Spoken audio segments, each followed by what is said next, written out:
Ayan. Hi! Magandang Good gabi evening. kay Berna at sa aming mga guests na hindi guests tonight sa ikailang episode, Bernadette. Yes po. So ngayong gabi, sa araw ng October 11, tayo na po ay nasa ating episode 33 sa Senior City Kwentuhan. And ang pag-uusapan po natin ngayon ay yung nakaraang nangyari po na Public Forum and People's Assembly on the Sustainable Development Goals. So sa mga viewers po natin ngayon, comment down below po kung naalala nyo kung kailan nagsimula ang SDG na maging SDG kasi dati ay ano pa siya, MDG. Ayan, at makakasama po at ito po ay nangyari noong nakaraang linggo lang po. At ang tema po ay Habol sa 2030, Walang Maiiwan. At isi-share po ng ating mga kasamahan ngayon yung naganap po na assembly nung nakaraang event. And itong Senior City Kwentuhan po natin na nasa episode 33 ay simultaneously po naka-live sa ating mga Facebook pages. Nandyan po yung partner natin from Senior City sa panahon ng COVID, yung Lapis o SISO, yung Inat Philippines, and of course po yung PRRM Facebook page. Okay? Yan. At dahil nasa tayo topic ng SDGs, yung People's Assembly na naganap last week. Ang mga promotor ng event na yon ay kasama natin ngayong gabi. Walang iba kundi ang Advocacy Director and Board Treasurer ng Philippine Rural Reconstruction Movement, PRRM, si Ms. Becky Malay. Magandang gabi po sa lahat. Thank you, Bex, for joining us. At ang kanya kasama, Aura Reyes, kumpletong-kumpleto ang pangalan. Bati ka, Tess. Nakamute ka, Tess. Oo nga, naka-mute pala ako. Magandang gabi po sa ating lahat at masaya kami because this is our first time na paunlakan ng anyaya ng senior city, no? So sana ay maging masaya ang ating kwentuhan ngayong gabing ito.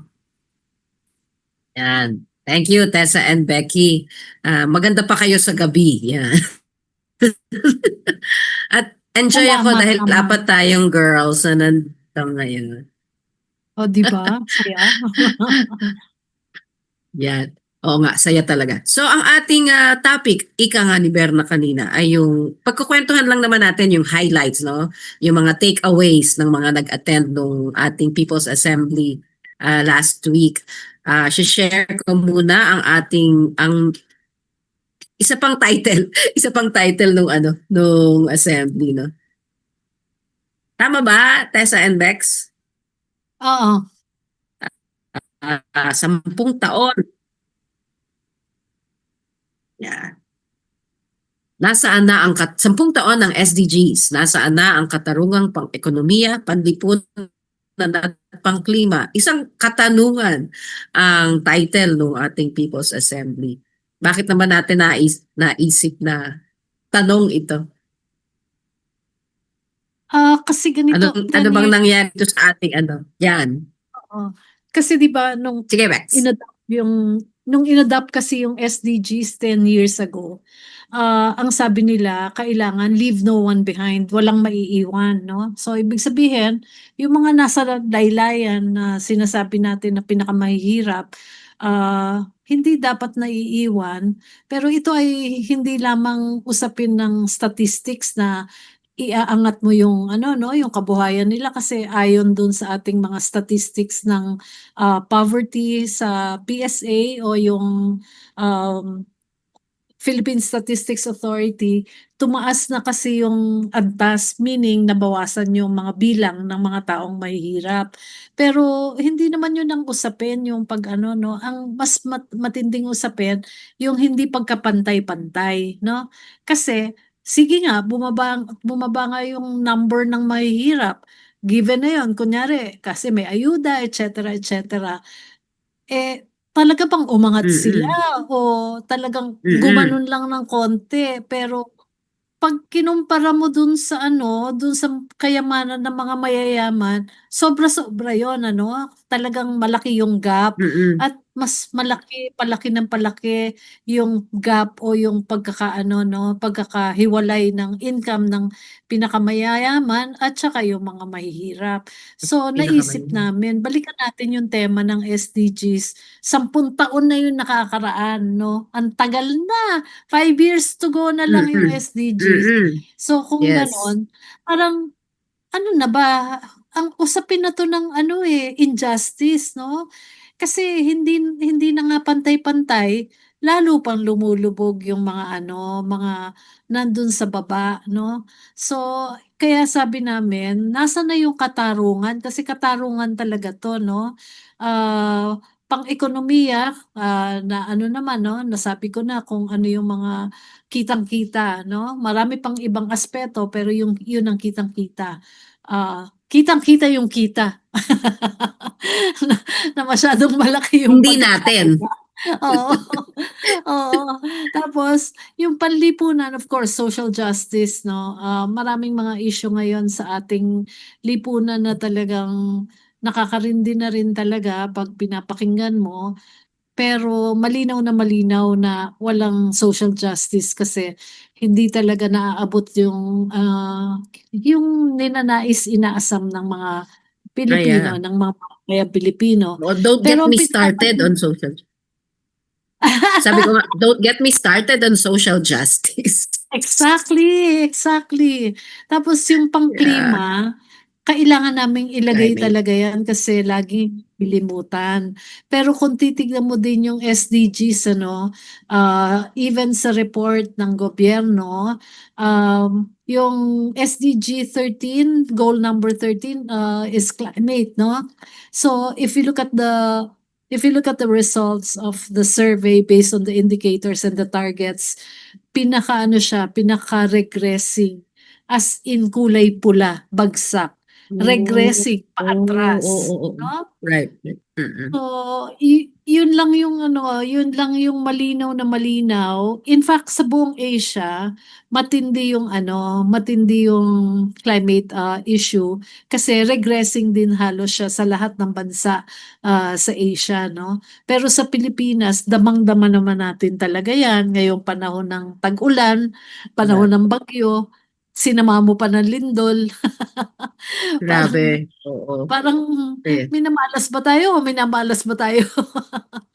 So, yun. So, we thought it was really important for us to raise the issue of ano 'no, not only sustainability but justice, in terms right. of economic Justice. justice, Yeah. social justice, and climate justice. Yun yung Yeah. tatlong tema. Oo nga, kaya maganda din.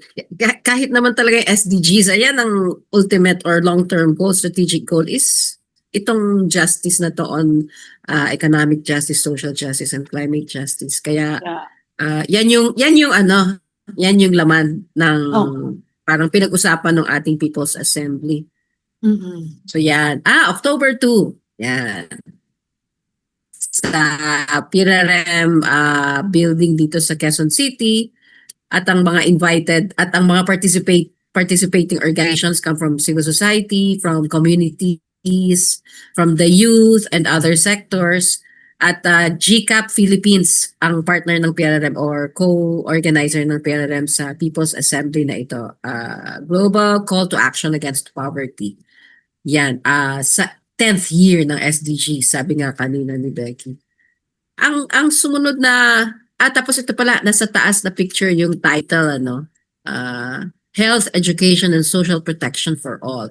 Cancel the Yeah. debt, change the system. Ayan. Mm. Ah, gusto niyo ipaliwanag yung ano, title natin na yan. Tessa, gusto mong Oh, ipaliwanag? may ano ka na ba, Tess? Hello? Yan. Ayan. Sila ba? Yan. Okay. Kasi hindi lang naman yung social protection, climate justice at economic justice yung Economic. pinapanawagan natin. Do pinapanawagan din natin is yung kaakibat na dapat maging aksyon para matugunan yung paghingi natin ng hustisya for economy, climate, and social protection. Kasi ang naapektuhan ng utang ng ating bansa, dahil ang bansa natin ay nag-allocate ng malaking porsyento ng ating annual government budget, no, para sa pagbabayad ng utang ng Pilipinas. At ang impact nun, o ang epekto nun sa ating mga SDGs ay maapektuhan ng pondong para sa economic enterprises o yung mga tulong pinansyal para sa mga ating mga economic sector, no, naapektuhan din ang health. Nawawalan ng pondo ang health, which is part of social protection.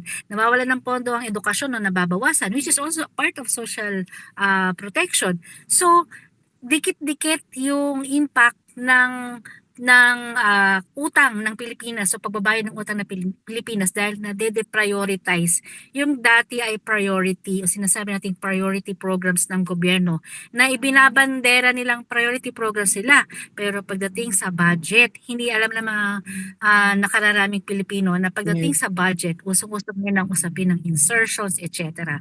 Hindi nila alam Right. slowly na nawawalan o nababawasan ng pondo yung mga sinasabi nating priority programs on social protection, on health, on education, on economy, on climate action, no? So wala. Nakakalungkot na nawala ng pondo ang maraming bagay na sana ay poprotekta sa ating mga mamamayan, lalong-lalo na po yung mga vulnerable sectors natin. Remember, kung mapapansin ninyo, ang population natin tumatanda na. So, ibig sabihin nun, lumiliit na rin ang pondo para sa ating mga senior citizens. Maapektuhan din sila nito. Maapektuhan din syempre yung ating mga kababayan na nasa laylayan kasi dahil socialized ang ating health, education, etc. under the social protection programs of the government, kapag na-deprioritize sila dahil mas malaki ang binabayad natin sa utang ng bansa, ibig sabihin nun, Yes. liliit na rin ang benepisyo para sa mga vulnerable sectors natin. So, importante talaga na itikit natin yung pagkansela o Kasi ng utang o pagbabayad ng utang sa mas malaking usapin ng hustisya para sa lahat.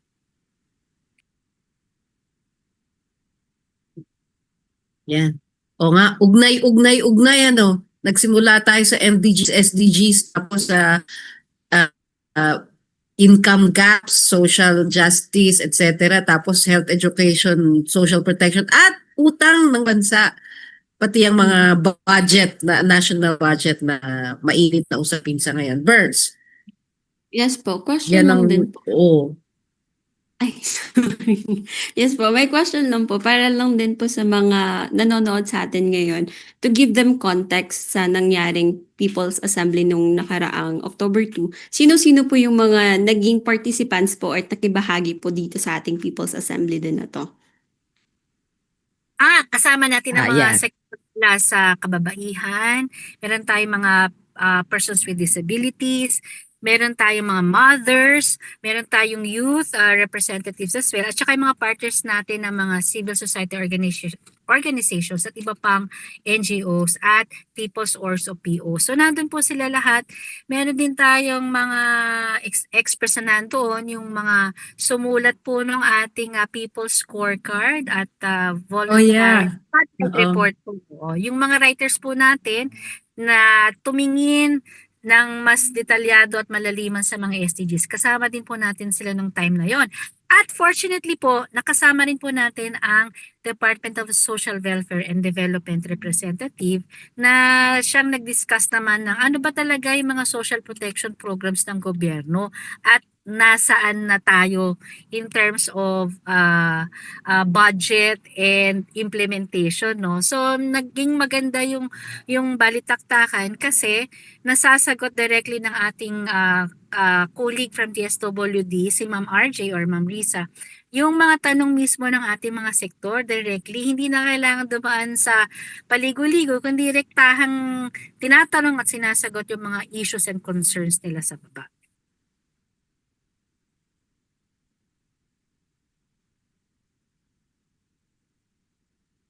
Yeah, Burns. Ayan. So, sundan mo yung tinanong mo, Burns. So, participants and then, Sino naman din po yung mga kasamahan po natin na nagbahagi ng kanilang mga kwento? Kung may resource speakers din po ba tayong naimbitahan sa People's Assembly? si... Ako na sasagot ano. Doon sa umpisa sa umaga, nagkaroon kami ng presentation ng People's Scorecard. Kasi yung ngayong taon na to, nung July, nagkaroon ng high-level political forum sa New York at nag-report ang Pilipinas. Kasi every year, ang mga bansa nagre-report. Ang tawag doon VNR, Voluntary National Review, no? So, ginawa nila yung official report, pero gumawa din tayo ng spotlight report. Ang spotlight report ng mga civil society Ganun na. organizations ay nag-focus dun sa mga SDGs na nire-review, no? So, pero nagawa na natin yung presentation ng spotlight Right. report several months back, no? Before the July HLPF. So now, accompanying our report on the what's that our spotlight report, sorry, meron tayong tinatawag na People's Scorecard. Ito yung scorecard, ito yung survey ng perception, no, ng mga tao, yung mga kasama nga natin na nandyan sa assembly na yan. Marami silang sumagot dun sa survey, almost 80, no, yung sumagot. I think there were Uy, about sumagot ako doon. Oo nga. There were about 75, no, participants who not participants in the assembly, but survey, no, participants. Ano yun eh, tinitignan ng participants sa survey kung ano ang perception, ina-express pala nila yung perception nila. So hindi ibig sabihin tinitignan nila at ina-analyze na nire-report ng gobyerno. Sinasabi Yeah. nila, ano perception nila sa bawat goal, no? Kunyari, sa goal number 1, inano namin, ano, sinamarize namin yung resulta. Tapos, ang maigting na usapin na lumabas dun sa goal number 1, yung no poverty, no?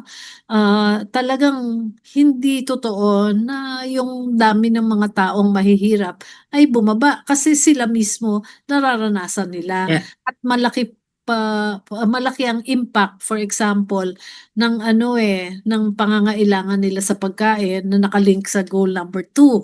Tapos nakalink din yon doon sa goal number 3 na may kinalaman sa kalusugan kasi pag nagkakasakit sila, ayaw na nila magpatingin kasi mahal yung out of pocket. Tapos alam naman natin ay yung gobyerno ay tinanggalan ng budget na maayos yung ating universal healthcare. So pag universal healthcare, dapat lahat ng tao pantay-pantay ang karapatan na makapagpatingin, etc. Pero doon sa ating doon sa ating spotlight report, talagang nakita natin na dalawang klase ang payment system, no? Yung out of pocket ay sobra nang tumataas kasi nga yung subsidy sa PhilHealth ay tinanggal ng gobyerno, hindi ba? So parang anong klase naman yung mga patakaran na gano'n? So kahit i-report mo na nag-improve, sasabihin sa'yo na tao, hindi totoo yun. So ano yun, ganun yung naging talakayan. Napaka malaman, napaka-aktibo yung naging discussion, no, on each of the goals na iniskoran nila. So I thought really it was a very good exercise to have everybody express not only in terms of the survey, kasi pag nakita mo yung survey nakakatawa kasi parang bagsak lahat halos ng score, no? Nung iniskoran nila yung performance ng gobyerno, talaga sa tingin nila, bagsak. Kasi maraming kakulangan na hindi talaga natutugunan. Na hindi mo makikita dun sa report ng gobyerno kasi pag nag-report ang gobyerno, nakabatay yun dun sa indicators at saka targets na sinusukat nila. Paano yung hindi nila kaya sukatin? Hindi pumapasok doon. So, mahalagang accompanying document yon, kasi na-validate talaga yung kanilang mga expressions ng kanilang perceptions dun sa bawat isang goal. So, maganda kasi ang karamihan ng mga katanungan pagdating nung hapon, kasi DSWD nga yung resource person, no? Oo. Yung director siya ng sa DSWD na in charge sa social protection. But what is good about our resource person is she has what do you call that? Mayroon siyang aktwal na karanasan sa pagbaba ng mga ayuda programs ng gobyerno.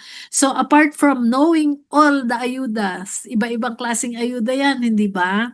So yung mga ayuda na yon, alam na yung detalye kasi nag-field siya dati. So damang-dama niya yun. Alam niya yung pinag-uusapan kasi patatawa ka kasi parang naging consultation nung mga POs na nandoon, especially yung mga nandun sa urban poor at tumatanggap ng either ng CCT, ng iba't ibang klaseng ayuda, no? So, makikita mo napakadetalyado ng mga tanong nila, natatawa na nga kami kasi parang parang dinala namin yung DSWD, o sige mag-usap kayo, parang ganyan. So, it was really a good dialogue, exchange. Tapos, maganda kasi ang lumalabas bukod dun sa hinaing nila, kunyari hindi ko nakuha 'to, bakit ganito, etc. Meron silang mga recommendations na policy recommendations para mag-improve yung system for access sa social protection. Because it's not only giving access to people for social protection at alam mo yon, umangat naman ng konti at hindi sila mag-alala ng masyado, meron silang ayuda talaga, no? Bukod doon, iniisip nila paano pa ba 'to mag-i-improve, 'di ba? Mm. Parang ano yung pwede naming palitan sa patakaran namin para mas marami ang naaabot, ganyan. So, maganda talaga kasi matatawa ka talaga na parang ayaw nila halos paalisin yung resource person, si Miss RJ. Ah, Hindi Totoo yun. maubos-ubos ang mga tanong. Hindi Oo. ba? Hindi matapos. Oo, hindi matapos-tapos talaga. Pero maganda kasi, she opened up everything. Right. Meaning, Oo. she was very candid, no? Unlike many other officials. Ah, Ha, ah. kasi meron siyang tipong mga sinasabi na nakakatawa. Yeah. Eto yung nakalaan para diyan, hindi ko lang alam kung nakurap. Ay, sorry, ganyan, yung mga gano'n. So, natatawa na lang kami kasi Mm. napaka-realistic niya kasi I think she's really good in the sense that she's very much in touch, no, with the Right. people that that we parang met with, no, yung mga gano'n. Masaya yung talakayan. Tapos Galing. nag-exchange pa sila ng telepono, nag-selfie-selfie pa Talaga? sila. Maganda siguro yung may punto siyang binigay yung sabi niya na aminado sila na pagdating talaga sa budget, hirap na hirap sila Oo. dahil magpo-propose sila ng budget na kailangan nila based on on computation nila ng number of recipients Right. nila. Oo. Pero halimbawa, nag-propose ka ng 7 million, ang na-approvean lang ay 4 million. Ang problema nila ngayon, paano pupunan yung kakulangan? So talagang sinasabi niya at very honest siya na it's really challenging to get the budget that they really need and to have it prioritized. So maganda rin na nakapag-usap with our POs, no? Kasi nandun rin yung panawagan na baka kailangang i-push ng civil society yung tamang allocation ng budget for social protection programs na hindi hindi nila kayang gawin as an agency alone. baka kailangang tulungan natin bilang civil society members Mm, na mm, mm. ito kailangan para sa ating mga Correct. sektor. So yun yung panawagan din niya pabalik naman sa atin. Tama, oo. Siguro magandang i-share ko dito yung ginagawa ng Civil Society Network for Education Reforms, yung ENET, na talagang annual na nilang practice with the Department of Education na nagba-budget advocacy sila.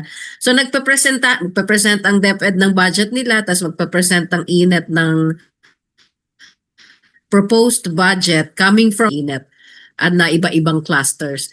Tapos itatanggapin ng DepEd yun, iti-take into consideration nila, at yung iba talagang ipapasok nila sa budget na ipopropose nila sa Congress. So nagkakaroon ng, parang na-appreciate ng Department of Education yung suporta, yung push from civil society na suportahan yung kanilang budget. Dagdagan pa nga even minsan medyo conservative sila, gusto nating padagdagan. So isang example yun, actual example. Oh, nice. Birds. Yes po, dagdag ko lang din po aside sa INET din po. Meron din po yung Social Watch Protection po, and with the World Vision din and Save the Children Philippines. Sila naman po ay nakafocus doon sa may strengthen po yung child protection ng mga bata through awareness building, budget engagement, tas collective actions po na pwede pong gawin ng mga civil society organizations as a whole para po i-push po yung budget allocation for child protection. So yun po. Yeah. Oo. For Uh, example. Just to say, PRRM has been an Yan ay yes, Bex. Yeah, just to say, our advocacy for the SDGs and even during the time of the SDGs was accompanied really purposively by a budget advocacy, no? Because Right. ano ba naman ang saysay, push ka ng goals na dapat matupad, dapat maganito. So parang mga lahat yun, imperative ang sinasabi natin, dapat mangyari, no?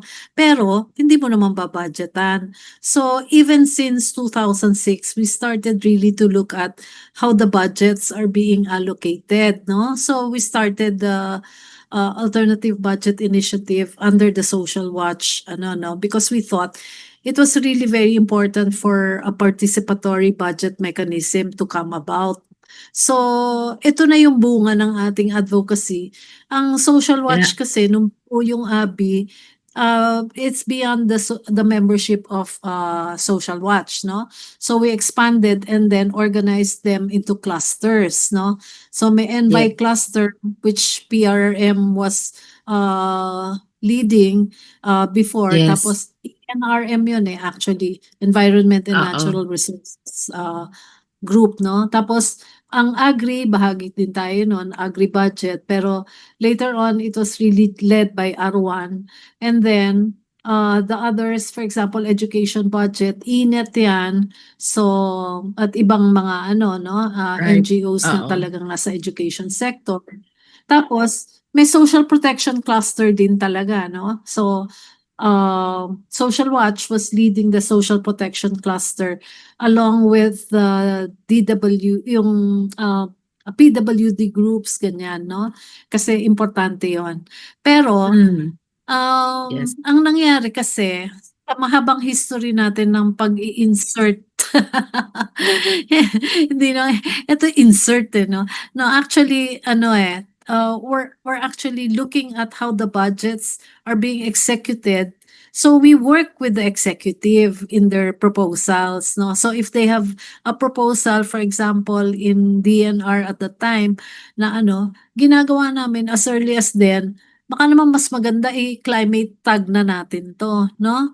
So naalala ko yun haba-haba nung ganyang proposal, no? Iniisa-isa namin ni Cathy yun yung tinatrabaho namin noon. Yung papasok na budget, yung ihahain nila. At the time, aliado pa natin itong si Chis Escudero at saka itong si Cayetano. They Oh, were really? They were not senators yet. Naalala ko, nasa office kami ni Ping Lacson. talagang nag-assign ng mga staff, for example, sila Gingona, ganyan. Sabi niya, oh, para tulungan kayo, mag-ano tayo, talaga confer talaga tayo. So kami nila, ano yan, nila Liling, ganyan, nila Rene Raya, yung mga social watch.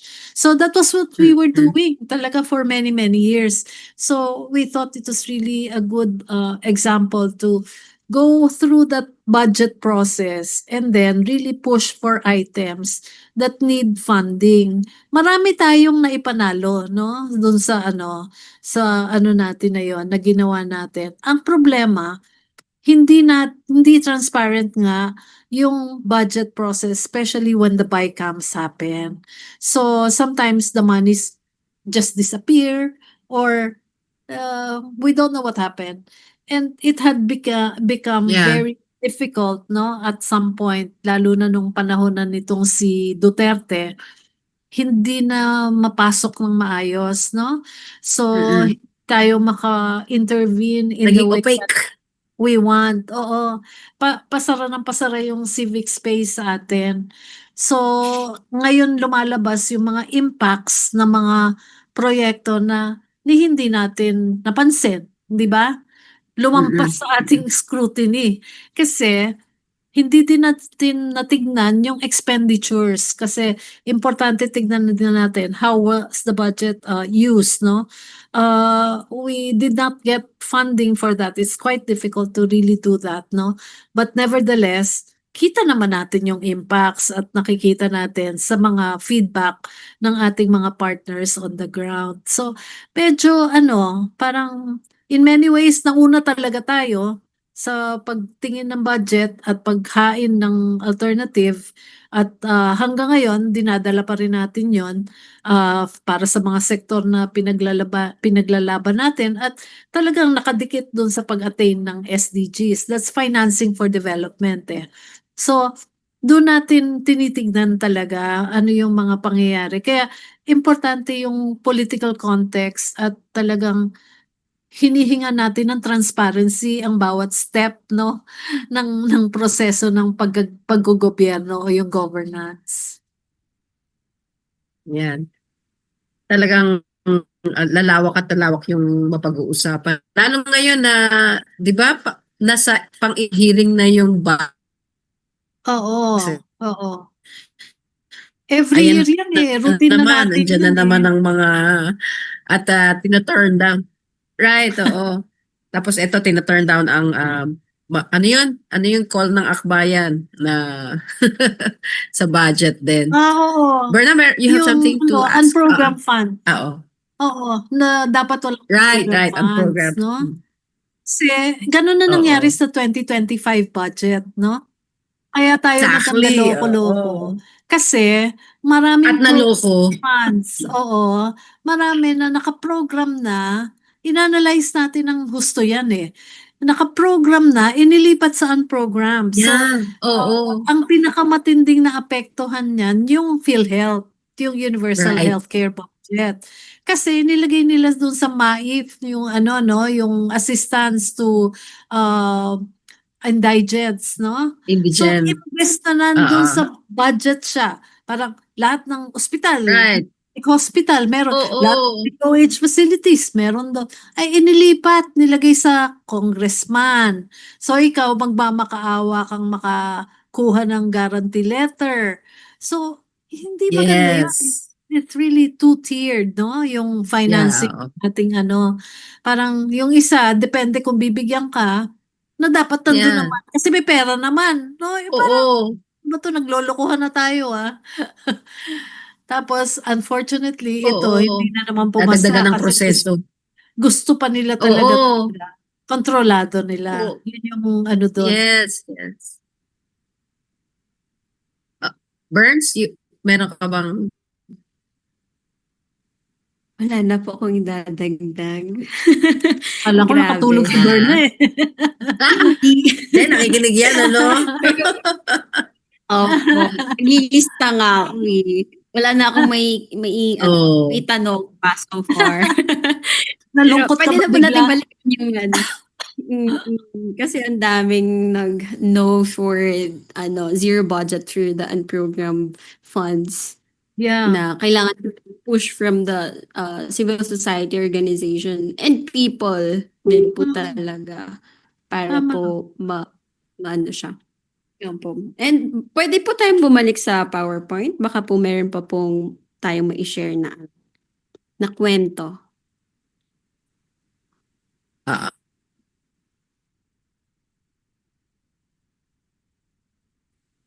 pero ang sarap kasi hindi naman sumasarap. Nakaka-agit yung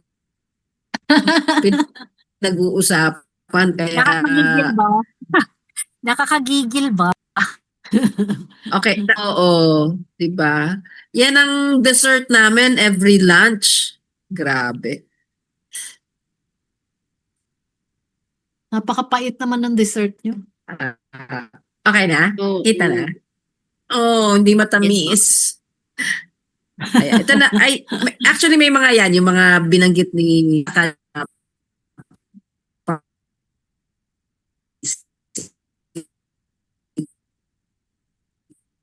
pants na. Ting na si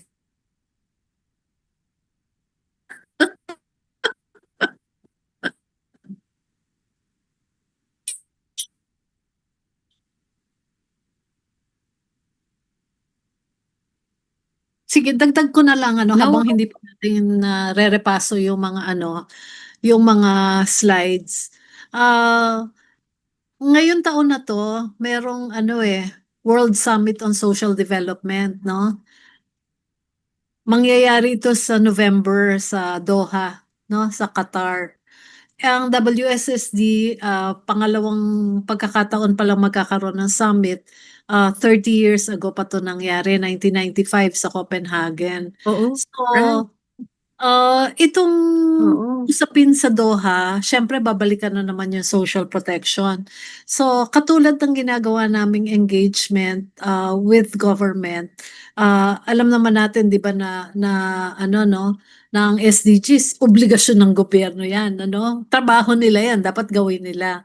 So ngayon magkakaroon ng World Social Summit on Social Development, World Summit on Social Development. Ang magre-represent sa bansa natin, ang official head of delegation ay the DSWD. That's the reason why we asked DSWD to be our resource person in this People's Assembly. Kasi nga kailangan marinig nila yung hinaing ng mga tao na malaking usapin ng social protection, hindi lamang dun sa hindi umaandar na mga eskema ng social protection, kung hindi, ano yung mga systemic at structural issues na dapat nilang tugunan para hindi magkaroon ng mga aberya.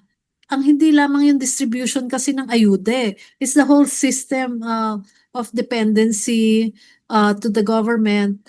But rightly so, to me, it's no, you have to be dependent on government in some ways because it's their obligation, no? And it is our right, no? Na singilin sila doon. Pero kaya namin ginawa 'yon para una nga marinig nila yung tamang audience, no? Hindi yung sumisip-sip lamang sa kanila, "Ang galing-galing niyo," ganyan. Kung hindi yung mga pumupuna sa kanila. At ang magiging posisyon ng gobyerno dun sa summit na yon. Ano ba yung balak nilang gawin? Kasi ang summit na yon na gagawin sa November, ang pag-uusapan yung tema ng poverty, tapos decent work at social protection. Yun yung tatlong usapin, no?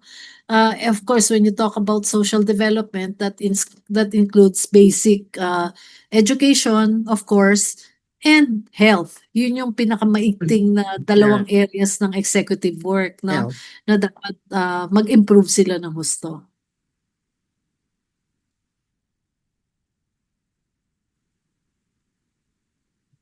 Share ko lang din meron Yes, merong magandang punto yung mga participants natin during the assembly. Kasi may mga PWDs tayo doon eh.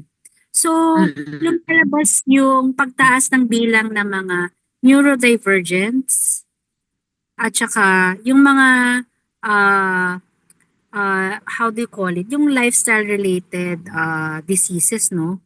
Na chronic diseases like diabetes, Okay. CKD, NCDs. Ang tawag dyan, oo, NCDs. Non-communicable diseases. NCDs. NCDs. So nagkakaroon ng pagtaas ng ganitong mga kaso, no? NCDs at saka neurodivergence. So, yung espasyo for social inclusion and social protection for them, medyo kulang Becomes. pa. Oo. Mm. Parang Mm. actually kulang na kulang kasi Mm. sabi nga nila napakamahal ng mga sakit na yan. Yung cost of NCD Oh, and the cost of neurodivergence is very expensive here in the Philippines, and services are not readily available, including service providers. So lumawak yung yung bilang ng mga persons with disabilities natin. Dati physical disabilities lang, ngayon mas malawak na talaga. May mental health at merong NCDs na lifestyle related. At that also affects our senior citizens and our youth. So Yeah. dapat correct. siguro magandang i-bring up itong issue ng social inclusion for these PWDs na ibang-iba at mas mataas ang pangangailangan in terms of social protection. Yeah. Oo. Pati yung no, pati yung awareness, yung Yes, public oo. awareness about this Yes. Oo. Kaya This sa pabago-bagong context sitwasyon natin, parang kailangan pa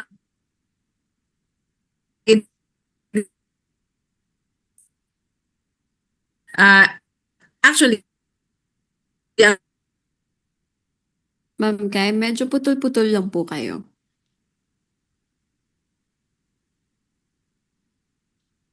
chubby ka daw. He's so chubby. then go.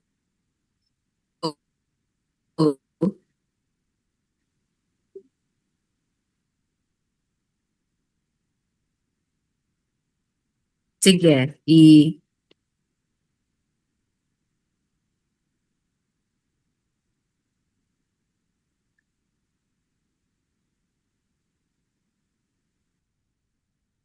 Habang hindi natin marinig si Miss Kai, maganda rin na i-mention natin yung mga mothers natin na nandoon. Di ba, Miss Becky? May mga nanay tayo doon na with their children, which was so nice because kahit na ganun pa man, ay nakasali sila sa talakayan natin. Sila yung mga miyembro ng active at saka iba pang mga POs natin sa sa Manila City. Nakakatuwa kasi it also brings focus dun sa pinupush nating care economy.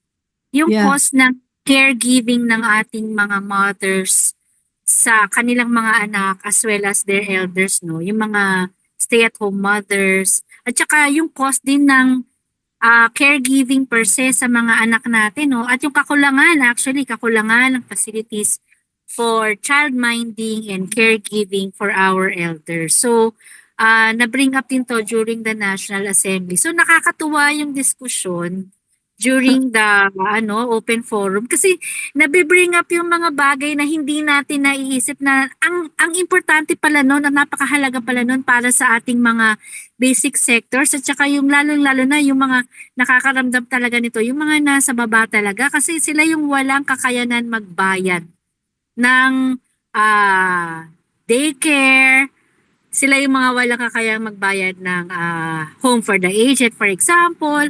So ramdam na ramdam nila yung yung lost opportunity for them dahil kailangan ibigay nila yung caregiving to these members of their family, the very young children and their elderly. So ang nangyayari, hindi na rin sila nakakapagtrabaho, so hindi na rin sila nakakapag-contribute financially sa kanilang mga asawa. At lumiliit yung income ng family para sana matustusan lahat ng pangangailangan nila.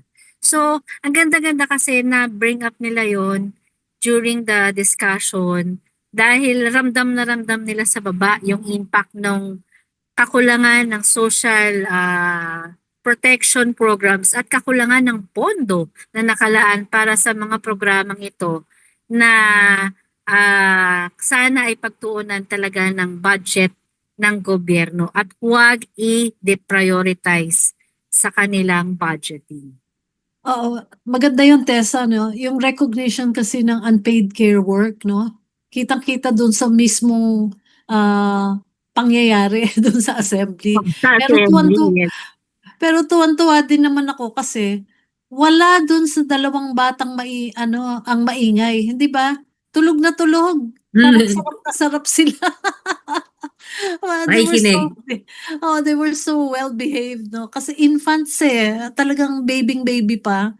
Tapos, ang nakakatuwa, makikita mo, pasahan sila nung tatay, nung nanay, pareho yung dalawang magulang nandun Pero nakikinig sila kasi sabi nila, napaka-importante para sa kanila pakinggan kung ano yung nangyayari sa sa report ng gobyerno. Bakit nagre-report ng ganun yung gobyerno? Eto kami, eto yung kalagayan namin. Damang-dama namin, pinapakita nga namin sa inyo. But still, no, they're very active members of the people's organizations that are also in fact pushing for yung bahagi sila ng ating Philippine Smoke Free Movement, no? PSM group sa Oh yeah, oo. tobacco control campaign natin. Kasi yung mga areas dun sa Tondo kung saan sila nandun nakatira, talagang they work with the barangay, with the local government para talagang maging smoke free yung kanilang lugar. Kasi yung nakikita nila yung impacts ng ng tobacco na influence kasi masyado ng tobacco lobby, no, ng pera ng tobacco ang Department of Health. In fact, sila what do you call that? Nag-press release pa sila ng mga ambulansya uh, um, dinonate ng isang tobacco company. I forget what, but I suppose it's Philip Morris, no? Hindi ako sigurado. Baka naman mali ako, malibel pa ako. Pero I remember it was the Secretary of Health and the First Lady who accepted the donation of a tobacco company and put it out to the world. So it's not a good sign, no? The optics are Yeah. not really very good.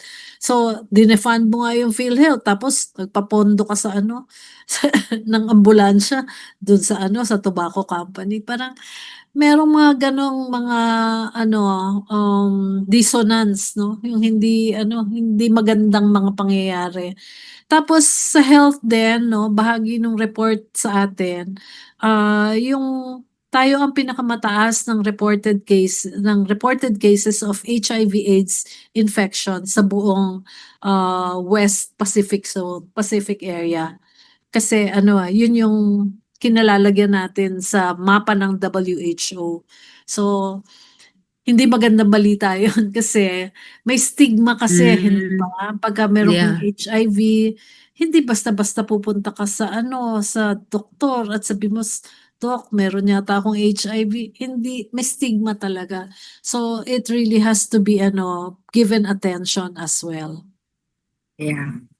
Tapos, naalala ko no, nung exchange tayo ng questions and answers with Ma'am RJ or Ma'am Risa of DSWD, na-mention yung access to the programs. Mukhang kailangan pa nating paigtingin yung information how people can truly access the social protection programs kasi although may available information online pero iba-iba kasi ang interpretation ng mga local government units, hindi pare-pareho. Kaya yung mga tao rin mismo nalilito how to access and where to access these social protection programs at kung paano sila papasa, no? So medyo kulang pa sa part ng gobyerno yung pagbaba ng information. So nabanggit ni Ma'am Risa that time na parang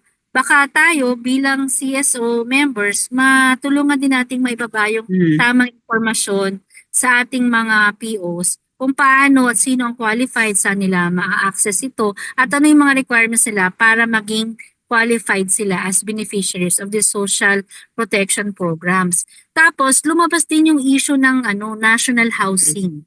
Medyo sensitive topic ito para sa mga urban poor members natin ng GCAP at PRRF kasi Oo. hanggang ngayon kulang na kulang pa rin yung available na Pambahay. socialized housing o pabahay, lalong-lalo doon sa mga yung mga niresettle o nilipat ng settlement sa outside of Metro Manila, no? Yeah. Sa mga na tawag doon yung na-dislocate or tinanggal sa mga kinatitirikan ng mga bahay na. So medyo kulang pa talaga tayo sa usapin ng housing. So pag pinakikinggan mo yung mga POs natin, doon mo malalaman na akala natin okay na, pero doon mo malalaman na hindi pa pala kasi kahit na ilipat na sila, ang hinaing nila ay walang malinis na tubig, walang Kabuhayan. kuryente, wala ring sapat na kabuhayan. So kung walang tubig, walang tamang supply ng tubig, walang tamang supply ng kuryente, paano sila magkakaroon ng kabuhayan? Hindi ba? So medyo maraming magkakabuhol-buhol na issue even within the communities na supposedly ay nakinabang na sa mga programa. So doon lumitaw talaga. So napakaganda kasi direct from the people who benefit from the programs, narinig ng DSWD partner natin yung totoong istorya. So parang naging validation din from her part ng karanasan ng ating mga beneficiaries na totoong na-experience nila para sa gayon ay makita nila kung paano pa rin mai-improve ng DSWD ang programa at yung pagpaplano para sa mga social protection programs ng ating bansa. Merong So- irony dun sa usapin ng mga na-resettle na grupo natin. Kasi it was a people's plan, no? That they made, no? Panahon ni Pinoy. So a lot of money was actually allocated for the people's plan, which is very good, very, very positive, which Duterte stopped. Okay? So wala yung socialized housing na yon. Nevertheless, nakapagpatayo sila ng sarili nilang building, parang condominium style kasi yun eh. Plano nila yon. Ay, Sila sila ang nakapagpatayo, sila nag-finance, binayaran sila ng Ayala yung kanilang relocation. So it was a good deal in many ways. Ang problema ngayon, hindi nagko-qualify sila ngayon dun sa mga ayuda, for example, CCT. Yung kunyari may mga anak ka, hindi mag-qualify kasi ang requirement para sa ganon ay sira-sira yung bahay mo. Kasi NHTS yung ginagamit dati, no? Yung right. kanilang National So, Household. oo, yung survey, no? So, nung pag tinignan nila, ay, maganda na yung bahay. Hindi ka na qualified. Parang ganon. So, paano yun? Parang ganyan. Struggle yung pinanggalingan ng bahay na tinatayuan nila, natayuan nila, no? So, parang, ang maganda naman, on the other hand, institutionalized na rin at batas na yung CBMS, no, yung community-based monitoring system to determine locally yung parang mapping ng poor, no, ng mahihirap. So yung paglapat ng ganong klaseng criteria para ikaw ay mag-qualify sa isang klase ng ayuda ay kailangan talagang maging smooth at maayos. Kasi hindi sila nagko-qualify dahil nga may bahay na sila or meron na silang hindi na sila classified as poor, ganyan. So it has to be pero nevertheless wala pa rin silang income. Tapos kahit nag-improve na yung kanilang estado, even if they have already negotiated and put up water systems, etc., ang problema yung basic services ay hindi pa rin talaga naaabot ng tama, no, ng husto. So, yung ganon, it remains to be a continuing problem, pero on the other hand, sa human rights ang tawag naman dito yung progressive realization, no, ng kanilang mga karapatan nangyayari. So that's the Karapatan. positive side in the narrative. So you have to balance the narrative, but at the same time there is the reality that all these policies should really catch up, no? Para hindi maiwan. Kasi gusto mo ba mag-fall na naman sila sa poverty, di ba? Ang nakakatawa pa ngayon globally, pataas ng pataas yung threshold ng poverty. It's about $2 plus per day na. Hindi na katulad ng dating measure na Oh, 1.9, di ba? So tumaas na naging oo, nakalimutan ko oo. na 2 point something. Nevertheless, ibig sabihin nun, mas malaki yung pangangailangan nila na Oh, pang-araw-araw, hindi ba? oo. Oo. Oo. Dagdag ko rin po, pero onti na lang din naman yung oras natin. Napag-usapan po natin yung sa social protection, sa mga PWDs and stuff. Pero dun sa People's Assembly din po, napag-usapan din po yung sa education sector kung saan ni-raise po ng ating mga kabataan yung budget nila for education. Like yung mga even facilities na kailangan nila, equipments na kailangan nila kasi hindi naman lumalamig dito sa Pilipinas kundi umiinit dahil sa Pinabaha. Opo, at the same time, 'di ba? How ironic. Mainit pero binabaha. So, yun din po ay nai-share din po ng mga kabataan natin kasi naka-attend din po ako online naman Yeah. nung sa umaga. Oo. Narinig ko rin po yung diskusyon. Pero nasa field lang po kaya hindi na nakapag-raise. Pero yung mga gusto ko ding itanong ay naitanong ko naman kanina at naitanong din po ng ating mga kasamahan doon sa umattend po na People's Assembly. Pero dahil 4 minutes na lang po ang natitira sa ating time at si Ma'am Kai ay hindi malaman Ay, kung anong Burns? dahilan na open ang video. Yes po, Oo nga Ma'am Kai. Pero Burns, naririnig ako. Yes po, Oo. loud and clear. May request lang back sa yan sa live sa ating Facebook. Si Bibing ng Cotabato kung pwede daw ma-share ang results nung SDG assessment at saka siguro pati yung survey, people survey. Yeah. Yung Pero score. yung SDG assessment, pwedeng mahanap din yan sa PSA ba? Philippine Statistics Authority. Yung official, Yung kanilang Yeah. graphs. official, you can find it in yung the site. official. There's a section Tapos called yung VNR. SDG Watch. The VNR Right. is available at the UN website because it's an official document that's in the submitted to the United Nations. It can be found there. Pagkatapos, I think it's also available sa PSA website, no?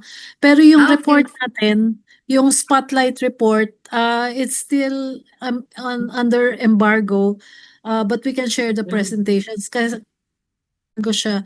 UNDP is still reviewing it, no? Hindi pa final yung aming Okay. kasi we want to publish it, but they're still putting in their comments, no? But nevertheless, Okay. if they want a copy of the presentations, we can Yes. share.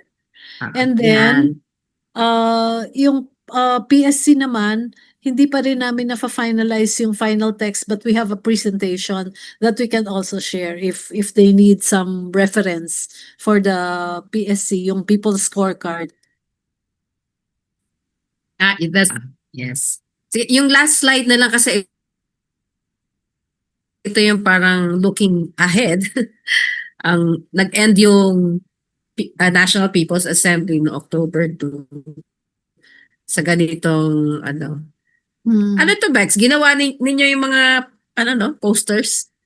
Ano yan pagpasok mo, kailangan may mga papel, may mga posters na kaming ibinigay.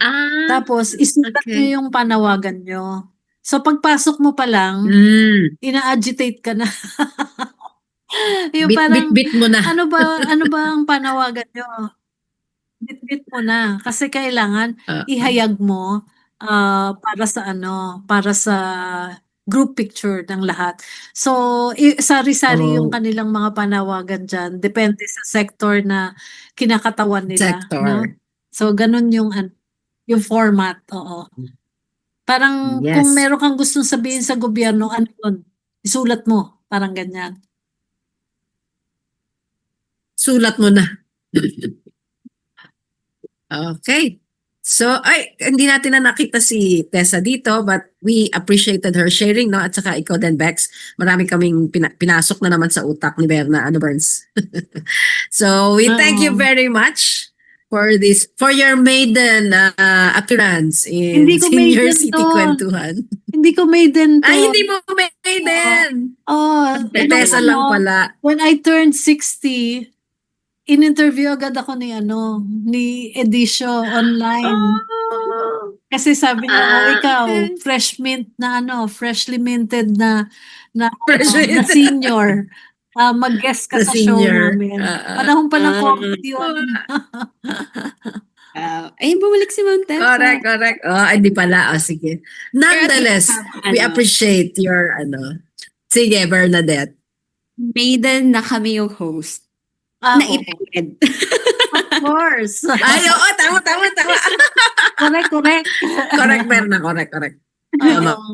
Ayan, sakto si Ma'am Tessa. We appreciate you, Ma'am Tessa, for joining. Yeah. Ito yung So, totoong thank you ulit. Yeah. Ayan po. Maraming salamat po ulit at sa uulitin. And see you everyone sa ating susunod na episode ng Senior City Kwentuhan. Maraming salamat po. Magandang Thank gabi. you. Good Mas night. Bye. Maraming Thank you. salamat.